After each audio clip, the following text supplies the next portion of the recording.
السلام علیکم ورحمۃ اللہ۔ بسم اللہ الرحمن الرحیم۔ آج کی ویڈیو میں ہم لوگ مطالعہ کریں گے سورۃ البقرہ کا، لیکن سب سے پہلے ہم سورۃ البقرہ کا تعارف اس ویڈیو میں پیش کریں گے۔ سورۃ البقرہ قرآن پاک کی سب سے لمبی سورت ہے۔ اس میں 286 آیات اور 40 رکوع ہیں۔ اس سورت کو سورہ بقرہ اس وجہ سے کہا جاتا ہے کہ اس میں ایک گائے والے واقعہ کا ذکر ہے۔ حضرت موسیٰ علیہ السلام کی قوم میں یہ ایک واقعہ ہوا تھا۔ ایک بندہ قتل ہو گیا اور اس کے قاتلوں کا پتہ نہیں چل رہا تھا، تو اس کے قاتلوں کا پتہ چلانے کے لیے ایک گائے کو ذبح کیا گیا۔ تو اس واقعے کا چونکہ قرآن پاک میں اس سورت میں ذکر ہے، تو اس مناسبت سے اس سورت کا نام سورۃ البقرہ رکھا گیا۔ اور یہ قرآن پاک کی جو سورت ہے سب سے بڑی سورت ہے، اور یہ نازل ہوئی تقریباً سن 2 ہجری میں یہ نازل ہو چکی ہے، اور یہ مدنی سورت ہے، مدینہ منورہ میں نازل ہوئی۔ مدنی صورتوں کا اسلوب عموماً یہ ہوتا ہے کہ وہ بڑی ہوتی ہے۔ حضرت ابن مسعود رضی اللہ تعالیٰ عنہ سے روایت ہے، رسول اللہ صلی اللہ علیہ وسلم نے فرمایا کہ جس گھر میں سورۃ بقرہ کی تلاوت کی جاتی ہے اس گھر سے شیطان نکل جاتا ہے۔ شیطانی قوتیں، جنات اور اس طرح کے دوسرے جادو والے معاملات جتنے بھی ہیں وہ اس گھر سے نکل جاتے ہیں جس گھر میں سورۃ بقرہ کی تلاوت کی جاتی ہے۔ اسی طرح سے حضرت ابو امامہ رضی اللہ تعالیٰ عنہ فرماتے ہیں کہ رسول اللہ صلی اللہ علیہ وسلم نے فرمایا کہ یہ 2 جگمگانے والی صورتیں ہیں، سورۃ بقرہ اور سورۃ آل عمران۔ ان کو پڑھا کرو، ان کی کثرت سے تلاوت کیا کرو، کیونکہ یہ 2 صورتیں ایسی ہیں کہ جو قیامت والے دن اپنے پڑھنے والے کے اوپر بادل یا پرندوں کی طرح سایہ کریں گی، اور عرش والے رب کے پاس جا کے ان سے جھگڑا کریں گی اور لڑ کے اپنے پڑھنے والے کی سفارش کروائیں گی۔ تو اس لیے اگر آپ چاہتے ہیں کہ قیامت والے دن آپ کو سایہ نصیب ہو، تو سورۃ بقرہ اور سورہ آل عمران کی روٹین میں تلاوت فرمایا کریں۔ اس کے علاوہ جو اس کی آخری آیات ہے وہ بہت بڑی فضیلت والی آیات ہے۔ رسول اللہ صلی اللہ علیہ وسلم جب معراج پر گئے تو وہاں پہ جو تحائف ملے اللہ کے نبی صلی اللہ علیہ وسلم کو، ان میں سے ایک نماز تھی اور دوسری سورۃ بقرہ کی آخری 2 آیات تھی آمن رسول سے آخر تک آئے 2 آیات 85 اور 86 نمبر جو آیات ہیں ان کی، یہ رسول اللہ صلی اللہ علیہ وسلم نے فرمایا کہ بہت فضیلت والی ہیں۔ یہ عرش کے خزانوں میں سے ایک خزانہ ہے جو اللہ تعالیٰ نے اپنے خاص رحمت سے رسول اللہ صلی اللہ علیہ وسلم کو تحفۃً عنایت کی۔ تو اب آتے ہیں ان چیزوں کی طرف کہ اس قرآن پاک کی اس صورت میں، اب آتے ہیں ہم اس چیز کی طرف کہ اس صورت میں کن کن موضوعات کا احاطہ کیا گیا۔ یہ چونکہ تقریباً 2.5 پارے پر مشتمل ایک صورت ہے، تقریباً تیسرا پارہ آدھا ہو جاتا ہے اس صورت کے مکمل ہوتے ہوتے، تو اس میں کئی ایک موضوعات کا احاطہ کیا گیا ہے، متنوع موضوعات کا احاطہ کیا گیا ہے۔ آئیے ہم ڈسکس کرتے ہیں ایک ایک کر کے کہ ان میں کون کون سی چیزوں کا، کون کون سے معاملات کا ذکر کیا گیا ہے، پھر اس کے بعد انشاءاللہ ہم اس کا ترجمہ شروع کریں گے۔ تو سب سے پہلا جو مومن لوگوں کی نشانیاں بیان کی گئی، اللہ تعالیٰ فرماتے ہیں الذین یؤمنون بالغیب ویقیمون الصلاۃ ومما رزقناہم ينفقون، کہ مومن وہ لوگ ہیں، متقی وہ لوگ ہیں جو غیب پر ایمان لاتے ہیں، نماز کو قائم کرتے ہیں اور اللہ کے دیے گئے رزق میں سے وہ خرچ بھی کرتے ہیں۔ اس کے بعد مومنوں کے بعد دوسرے گروہ کا ذکر ہوا جو منافقین ہیں، جو ظاہراً تو مومن ہیں، اپنے آپ کو مسلمان ظاہر کرتے ہیں لیکن اندر سے دل سے وہ کافر ہیں۔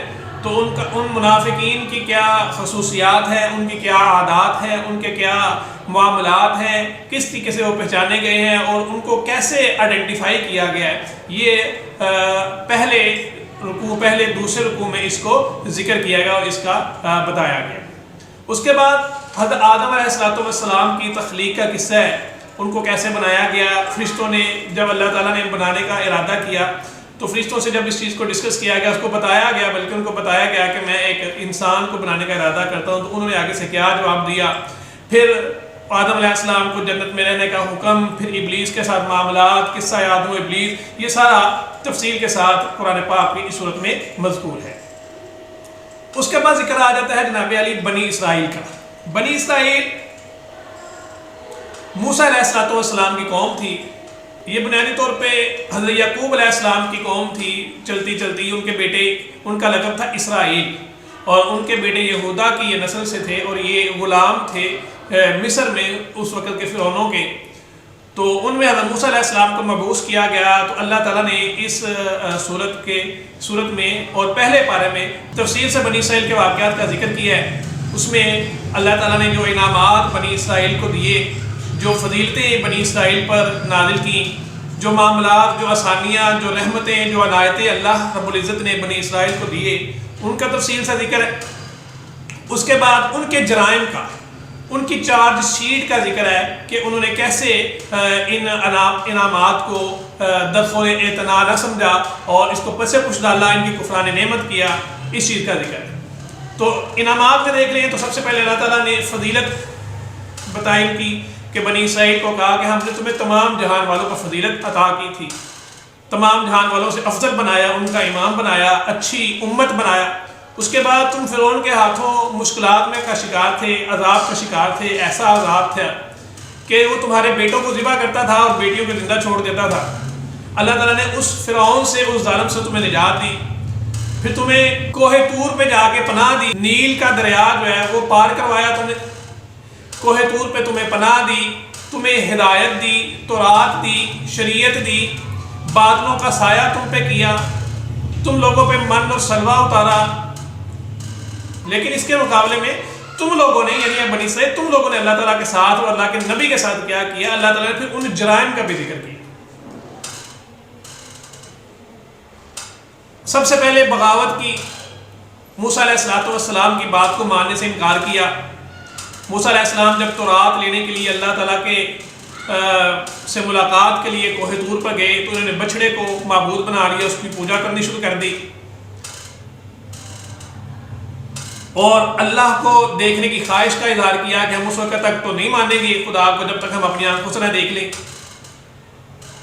اس کے بعد کفران نعمت، اللہ تعالیٰ نے بادلوں کا سایہ کیا، 12 چشمے نازل کیے، من و سلوہ اتارا، لیکن یہ من سلوہ کو چھوڑ کے کہنے لگے کہ ہمیں تو زمینی جو چیزیں ہیں جو زمین اگاتی ہے، گندم اور سبزیاں اور ترکاریاں اور ککریاں، یہ ہمیں چاہیے، ہم لوگ تو نہیں کھائیں گے۔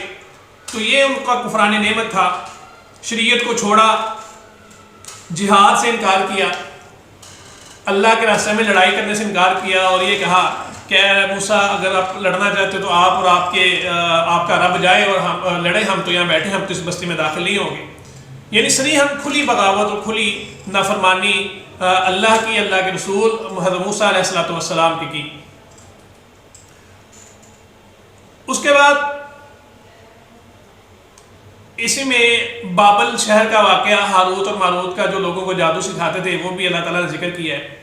آخر پہ پہلے پارے کے آخر میں حضرت ابراہیم علیہ السلام کا واقعہ، جب وہ کعبہ کی بنا رکھ رہے تھے اور وہ بنیاد رکھ رہے تھے، تو وہ ان کا ذکر ہے، کیونکہ وہ جد الانبیاء ہیں۔ تمام حضرت ابراہیم علیہ السلام کے بعد آنے والے تمام انبیاء جتنے بھی نبی آئے تھے وہ حضرت ابراہیم علیہ السلام کی اولاد میں سے آئے۔ تو چونکہ باپ مشترک ہے دونوں امتوں کا، مسلمانوں کا اور یہودیوں کا، انبیاء میں سے، تو اس لیے حضرت ابراہیم علیہ السلام کا ذکر بھی اس میں کیا گیا۔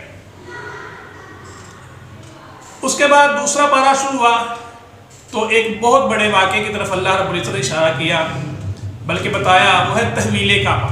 یعنی مسلمان جب مکہ سے ہجرت کر کے مدینہ شریف میں آئے تو وہ 16 ماہ تقریباً بیت المقدس کی طرف نماز ادا کرتے رہے، منہ کر کے۔ مکہ مکرمہ میں تو چونکہ خانہ کعبہ چاروں طرف سے وہ نماز پڑھی جا سکتی تھی، تو بیت المقدس کی طرف بھی منہ ہو جاتا تھا اور مسجد الحرام کی طرف بھی منہ ہو جاتا تھا، جبکہ مدینہ منورہ میں یہ دونوں اپوزٹ سائڈ پہ تھے۔ تو رسول اللہ صلی اللہ علیہ وسلم کی بڑی خواہش تھی کہ کسی طریقے سے یہ کعبہ تبدیل ہو جائے اور ہمیں خانہ کعبہ کی طرف منہ کر کے نماز پڑھنے کا حکم دیا جائے۔ تو نبی علیہ السلام اللہ کی طرف دیکھتے تھے، آسمانوں کی طرف سر اٹھاتے تھے، اپنا چہرہ مبارک اٹھاتے تھے۔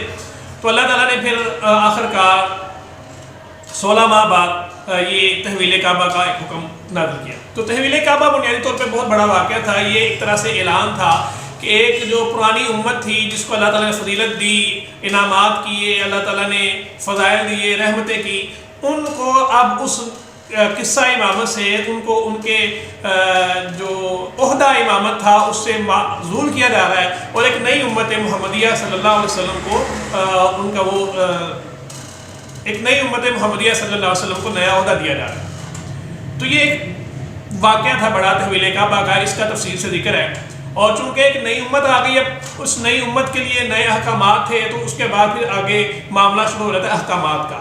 تو احکامات میں سب سے پہلے تو نیکی کی اللہ تعالیٰ نے تفسیر بیان کی کہ نیکی کس کو کہتے ہیں۔ آیت بر ہے، لیس البر ان تولوا وجوہکم قبل المشرق والمغرب، اس کی تفسیر بیان کی کہ نیکی سے کیا مراد ہے، کس کس چیزوں کو نیکی کہتے ہیں۔ اس کے بعد روزے کی رمضان اور روزے کی جو فضائل ہیں اور اس کی فرضیت کا ذکر ہے، اس کے مسائل کا کچھ تھوڑا سا اجمالی سا ذکر کیا گیا ہے۔ اس کے بعد حج کا ذکر ہے، حج کے مہینے کون سے ہیں، حج کے احکامات کیا ہیں، حج کے مہینوں میں لڑائی کے کیا احکامات ہیں، ان چیزوں کے بارے میں بتایا گیا ہے۔ اس کے بعد شروع ہو رہے تھے آئلی معاملات۔ آئلی معاملات میں پاکیزگی، نکاح، طلاق، وراثت، یہ سارے معاملات بڑی تفصیل سے ڈسکس کیے گئے ہیں۔ طلاق کا کیا حکم ہے، کس طریقے سے طلاق دی جائے گی، حق مہر کیسے دیا جائے گا، کون حق مہر کو لینے کا حقدار ہے، اور کیسے ولی کی کیا حیثیت ہے، دودھ پلانے کی کیا شرعی حیثیت ہے، کتنی مدت ہے، یہ سارے معاملات اس کے بعد ڈسکس کیے گئے۔ اس کے بعد حضرت طالوت علیہ السلام کا ذکر کیا گیا ہے کہ وہ بنی اسرائیل کے ایک بادشاہ تھے، اور انہوں نے کیسے جالوت کے ساتھ لڑائی کی، اور اس لڑائی میں حضرت داؤد نے جالوت کو قتل کیا، حضرت داؤد کو نبوت ملی۔ اس کے بعد معاملات چلنے شروع۔ تیسرے بارے میں قرآن پاک کی سب سے بڑی آیت الکرسی شامل ہے، جو سب سے فضیلت والی ہے، جس کے بارے میں رسول اللہ صلی اللہ علیہ وسلم نے فرمایا کہ جس چیز پہ پڑھی جائے گی وہ چیز کبھی اس کو نقصان نہیں ہوتا، وہ چیز کبھی چوری نہیں ہوتی۔ اس کے بعد انفاق فی سبیل اللہ کی بات ہے کہ اللہ کے راستے میں خرچ کرنے کی اہمیت کیا ہے، اور اس کی مثال دی گئی بالی سے، ایک دانے سے، جس طرح دانہ بوتے ہیں گندم کا، اس میں 7 بالیاں نکلتی ہیں، ہر بالی میں 100 دانہ ہوتا ہے، یعنی وہ کیسے ملٹیپلائی ہو جاتی ہے، اور اس کا اجر ملٹیپلائی ہو جاتا ہے، اس کے اثرات ملٹیپلائی ہو جاتے ہیں۔ تو انفاق فی سبیل اللہ کی کیا اہمیت ہے، اور کیسے انفاق کرنا چاہیے، اللہ کے راستے میں خرچ کیسے کرنا چاہیے، دکھاوے کے کیا نقصانات ہیں، اور احسان جتلانے کے کیا نقصانات ہیں، اس سے کیسے نیکیاں ضائع ہوتی ہیں۔ اس کے بعد عادت ہے سود کی حرمت۔ اللہ تعالیٰ نے اس میں باقاعدہ طور پہ فرما دیا فقد حرم اللہ الربا، کہ اللہ تعالیٰ نے سود کو حرام کیا ہے اور تجارت کو حلال کیا ہے۔ تجارت میں بھی اضافہ ہوتا ہے، سود میں بھی اضافہ ہوتا ہے، لیکن سود کا اضافہ حرام ہے، تجارت کا اضافہ حلال ہے۔ اور یہ فرمایا کہ جو بندے سود کو نہیں چھوڑنا چاہتے، سود کے ساتھ اٹیچ رہنا چاہتے ہیں، تو پھر وہ تیاری کر لیں، ایسے ہی ہے جیسے وہ اللہ کے ساتھ جنگ کر لیں۔ اور آخر میں ایک بڑی اہم معاملات میں سے ایک بڑی اہم چیز اللہ رب العزت نے ڈسکس کی، وہ ہے معاملات کو لکھنا۔ جب بھی کوئی قرض کا لین دین ہو تو اللہ تعالیٰ نے اس میں بڑی تفصیل سے روشنی ڈالی کہ جب بھی کوئی قرض کا لین دین ہو تو اس کو آپس میں لکھ لیا کرے، لکھا کریں، اور اس پہ گواہ بنایا کریں۔ 2 مرد کو گواہ بنائیں یا 2 عورتوں کو اور 1 مرد کو گواہ بنائیں۔ تو یہ لکھنا بہت ضروری ہے، یا تو لین دین کرنے والے خود لکھیں یا وہ کسی کو مقرر کرتے ہیں لکھنے کے لیے، لیکن لکھنا بہت ضروری ہے۔ تو اس کی اہمیت بڑی ہے کہ آپ جب بھی کوئی معاملہ لین دین کا کریں، قرض کا کریں، کوئی بھی معاملہ کریں، تو اس کو ضابطہ تحریر میں لے آئیں تاکہ کوئی بندہ کل کو مکر نہ جائے۔ اور اگر تحریر نہ لکھی ہے تو پھر کوئی نہ کوئی چیز رہن دے لے، ایک دوسرے کو رہن دے لیا کرے، تاکہ وہ چیز آپ مقررہ مدت میں اس کو واپس کر دیں اور وہ قرض کا معاملہ صاف ستھرے طریقے سے کلیئر ہو جائے۔ اس کے بعد آخری جو رکوع ہے اس میں اللہ تعالیٰ اپنی شان شوکت بیان کرتے ہیں کہ اللہ کے لیے بادشاہت زمین و آسمانوں کی، جس کو چاہتا ہے بخشتا ہے، جس کو چاہتا ہے وہ عذاب دیتا ہے، اللہ تعالیٰ ہر چیز پر قادر ہے۔ اس کے بعد آخری 2 آیات ہیں جن کی فضیلت میں نے پہلے بیان کر دیا ہے کہ وہ اللہ کے نبی صلی اللہ علیہ وسلم کو معراج کے تحفوں میں سے ایک تحفہ ملی تھی۔